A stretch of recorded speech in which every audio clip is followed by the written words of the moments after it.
السلام علیکم ورحمۃ اللہ وبرکاتہ۔ الحمد للہ وکفی وسلام علی عبادہ الذین اصطفی، اما بعد۔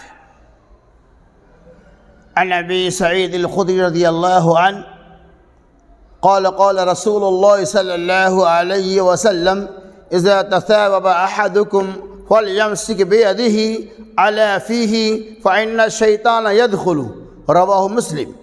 حضرت سعید خدری رضی اللہ تعالیٰ عنہ کہتے ہیں رسول اللہ صلی اللہ علیہ وسلم نے ارشاد فرمایا اذا تثاوب احدکم، جب تم میں سے کسی آدمی کو جمائی آئے تو فلیمسک بیدہ، اسے چاہیے کہ اپنے ہاتھ سے اس جمائی کو روکے، علی فیہ، اپنے منہ کو روکے، اپنے منہ پہ ہاتھ کو رکھے۔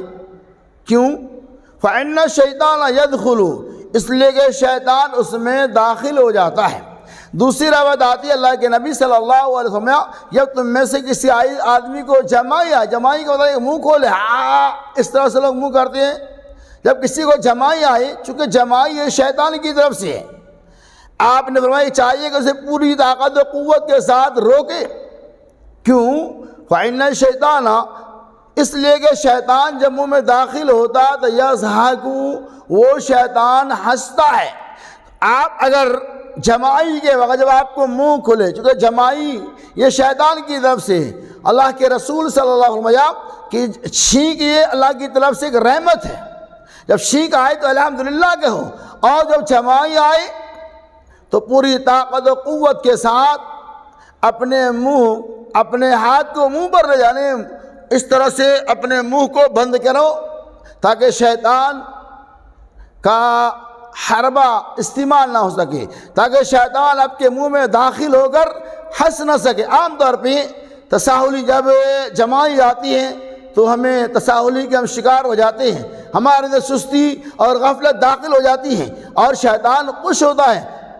جمائی آنے کے بعد اگر منہ ہاتھ میں نہیں ڈالیں گے شیطان کو بہت خوش ہوتی ہے، خوش ہو جاتا ہے شیطان۔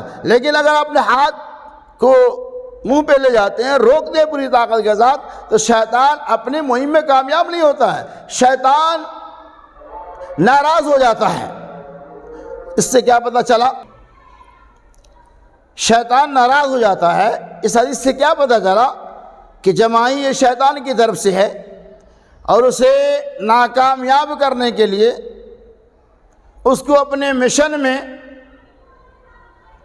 ہرانے کے لیے ہماری ذمہ داری یہ ہے کہ ہم جمائی کو روکے، جب یہ آئے تو ہم اپنے ہاتھ کو منہ پر لے جائیں۔ اللہ تبارک و تعالی ہمیں اور آپ کو اس سنت کے اوپر عمل کرنے کی توفیق عطا فرمائے۔